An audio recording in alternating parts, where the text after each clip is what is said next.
Good morning students, it's me Sudarshan sir. After a long time we are going to see computer science. Okay, get ready for that. Now we are going to deal with chapter 3 MS Excel 2007.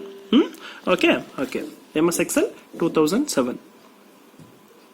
Take your book and pencil. Mark importance points if you feel necessary.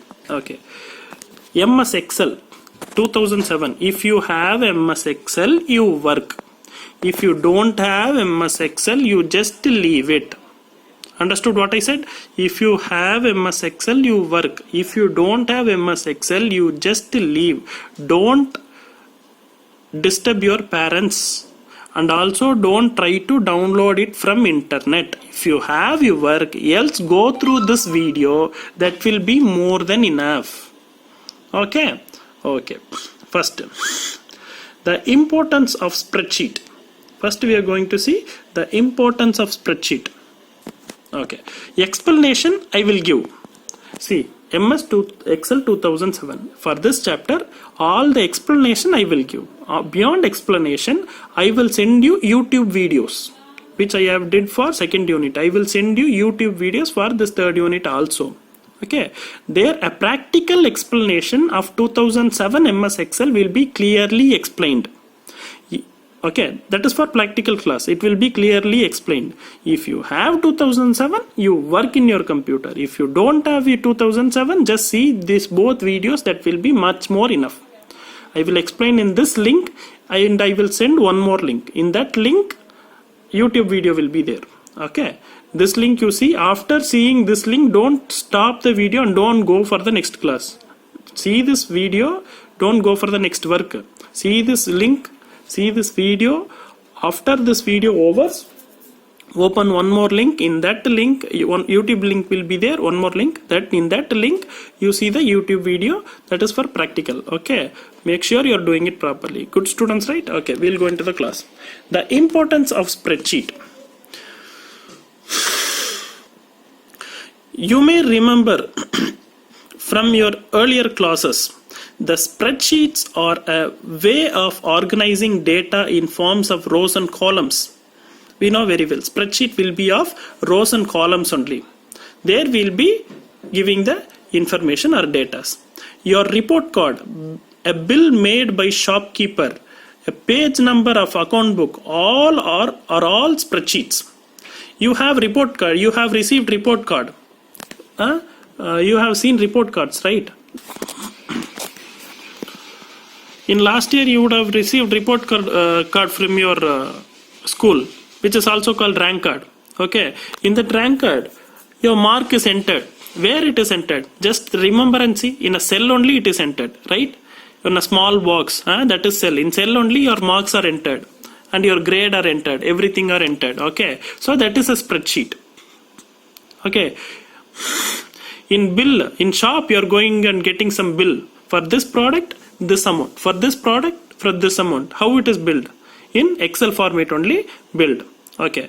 One more example. In library, a book is kept in a place.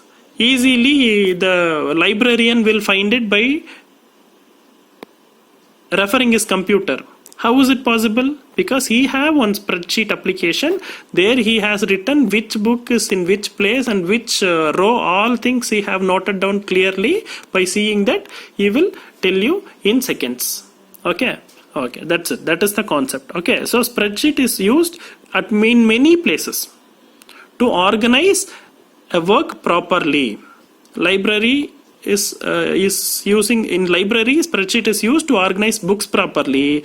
In shops it is used to bill properly, and in report in school it is used to give the report card of a student properly. Okay, this is the concept. Calculations are much simpler to carry out.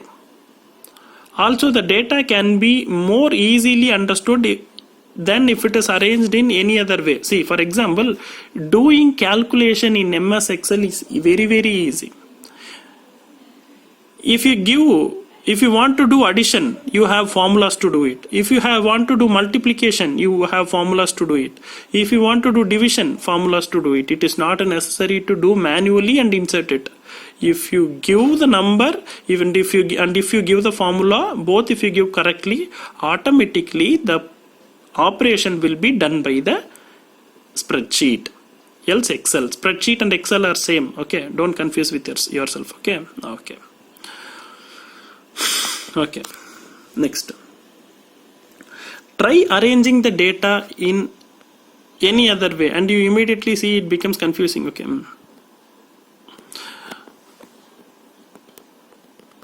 Take a look at your annual report card. For example, we'll refer with annual report card itself.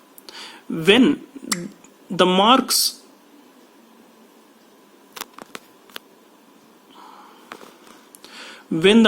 are arranged in rows and columns, it is easy to calculate the total number of term or total marks in an exam in a particular subject. So, see, in Excel sheet, what they will do, first they will write your name, they will write your mark, and easily they will calculate the total mark of each and every subject. Is it necessary to add and write the total mark? No. If you give formula, automatically it will calculate the total mark.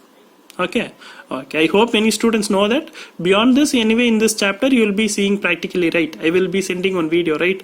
In that video you see everything will be clearly explained. Okay. If you have Excel, you work and see. If you don't, just leave. See that video alone. Okay. See, one more point. If there is mistake in entering the mark, you have entered the mark in computer and you have got the result. If there is mistake in entering the mark, for example, in English, for Arul Shri, for example, one name I will say, in English, in Arul Shri, if his English mark is 56, but if only 36 is entered, can you correct it? Yeah, you can easily delete and correct 56. But the total will be different, right? If you can write 56 and you can edit there, but the total number of, by adding all those subjects, there will be on total, right? The total will be different, right? So do you want to calculate all the subject again and do you want to erase the total and write it again? No. If you change one subject mark, automatically the total will also be changed. Okay. That is how the formula is helpful in spreadsheet. All these are happening with the help of formulas only. That is how those formulas are helpful in spreadsheet or Excel. Okay. Again, the same thing only they have explained. Calculation are done automatically. Changing the data is simple. Same thing only they have explained. So we'll stop with this explanation class. Explanation is enough. Now we'll go into practically. That is what computer is. We'll go into practically so that we'll understand easily. Okay. Practically in the sense, this video I will end by now. Don't confuse. This video I will end by now. As of I did for second unit, this video I will end for now, and down one more link will be there. Again I am saying the same thing. By ending this video, don't go out of the class. You have one more link down this link. This will be one link, and down this one more link will be there. That is YouTube video. Okay, refer this video, refer that video, get practical knowledge. Okay, so that it will be easy for you to write the exam. Else it will be hard. Okay, make sure you are referring that video. And so you guys are good students anyway, you'll do. Okay, do it and rock in the next exam also. Okay, students, have a nice day. Bye. Take care.